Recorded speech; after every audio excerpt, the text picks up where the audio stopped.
¿Cómo están? Una vez más aquí en Hablando de Dinero. Estamos conversando sobre empresas familiares. Particularmente hoy vamos a hablar sobre los órganos de gobierno. ¿Qué significa esto?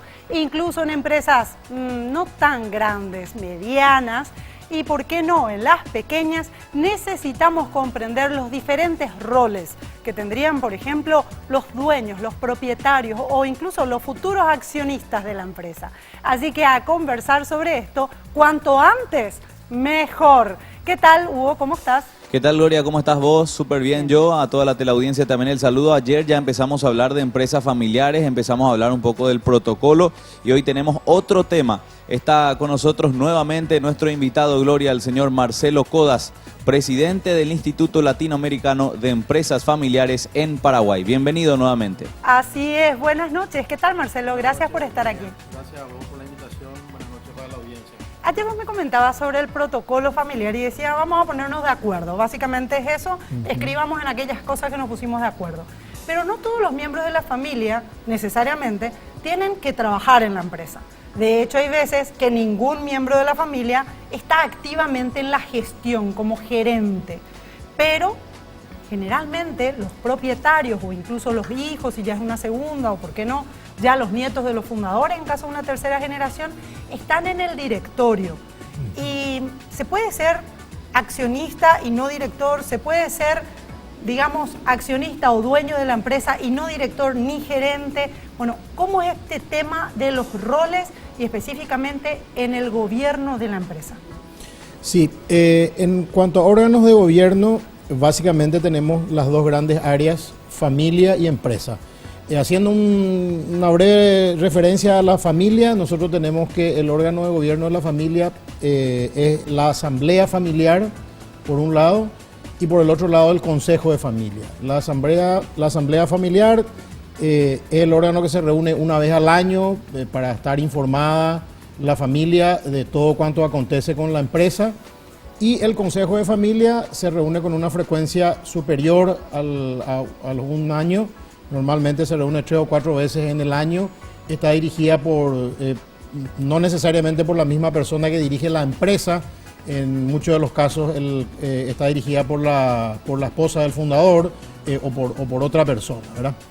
Adentrándonos más en los órganos de gobierno de la empresa, nosotros tenemos básicamente, tomando el modelo de sociedad anónima que es aplicable en general a los otros tipos societarios también, específicamente al de la SRL, en general y por analogía, tenemos en primer lugar la asamblea de socios o de accionistas, que es el órgano máximo de la sociedad anónima. En segundo lugar, el directorio, y luego ya viene el gerente general y los gerentes de línea, digamos, ¿verdad? Lo que vos mencionabas al principio es muy interesante en el sentido de definir los roles que ocupa cada persona dentro de la familia y dentro de la empresa.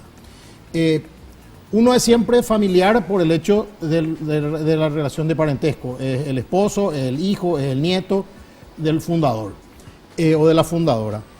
Pero eso no significa que tenga que ocupar todos los otros roles en la empresa. Y así hay diferentes roles. Uno sería exclusivamente el de accionista, por el hecho de tener una porción del paquete accionario de la empresa. Que se podría dar incluso cuando se trata de una sucesión, una herencia, y esa persona jamás estuvo vinculado con la empresa. Jamás estuvo vinculado y de pronto a la empresa. Es como ser accionista, entre comillas, de otra empresa que no sea familiar, en la cual lo que yo tengo es expectativa de que a la empresa le vaya bien, a los efectos de que al cierre de cada ejercicio yo pueda obtener unos dividendos determinados. Exacto. Otro rol es el de director. Para ser director, de acuerdo a lo que establece el Código Civil, no es necesario ser accionista, con lo cual los directores de una empresa familiar pueden ser accionistas o no, y en consecuencia también familiares o no. De hecho, la tendencia es que los directorios de las sociedades anónimas, sobre todo en una primera etapa, para ayudar a su buen funcionamiento, cuenten con algún director profesional o con algún externo, digamos. Por lo menos uno. Por lo menos uno. Idealmente, y hay que ver un poco cuántos directores tiene, podría ser inclusive 2, se podrá resolver si tendrán o no derecho a voto, pero la presencia de por lo menos un director externo es muy importante, sobre todo para que el directorio empiece a funcionar. El otro rol que uno puede tener es ser o gerente general o gerente de línea o funcionario o prestador de servicio, digamos, ¿verdad? Centrándonos un poco en el directorio, la puesta en marcha, la activación de ese directorio que existe, porque al existir sociedad anónima existe un directorio, es muy importante. Porque una cosa es que el directorio exista y otra cosa es que efectivamente funcione. En muchas sociedades familiares, en la gran mayoría, y en muchas otras sociedades que no siendo familiares son igualmente cerradas por efecto de son sociedades de amigos, el directorio realmente no funciona. Existe un directorio establecido, se lo designa por asamblea, está el libro negro que corre para convocatoria de asamblea, compra de vehículos, venta de inmuebles, pero en realidad el directorio no se reúne. ¿Cómo hacer que el directorio empiece a funcionar? Ese es un gran tema.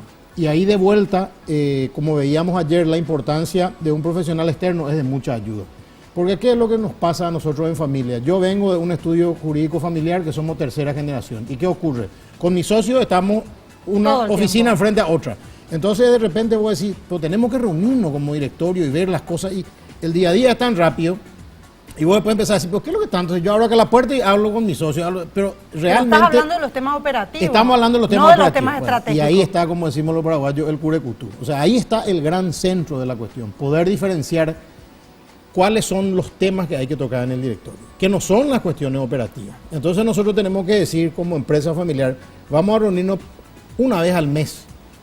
Vamos a apagar nuestros celulares, vamos a guardar, porque nadie se va a morir, como se dice, hay vida sin celular. Dejemos nuestros celulares 2 horas, dejemos nuestra computadora, lo que sea, y juntémonos para tocar temas específicos que hagan a la dirección. Entonces, en la medida que nos vayamos juntando, en la medida que haya acta, que haya personas designadas para hacer el seguimiento, en 3 o 4 meses podemos empezar a entrar en una gimnasia que nos haga decir, pero hace rato teníamos que haber hecho esto, ¿verdad? Pero cuesta al comienzo. Bueno, entonces se trata de ese órgano, digamos, consejo de familia que ya es nombrado por esa asamblea de accionistas. Esto principalmente en las siguientes generaciones, que la familia crece más rápido que la empresa, es súper importante. Bueno, será ese consejo de familia, probablemente quienes estén también participando de la asamblea de la empresa, se designa el directorio.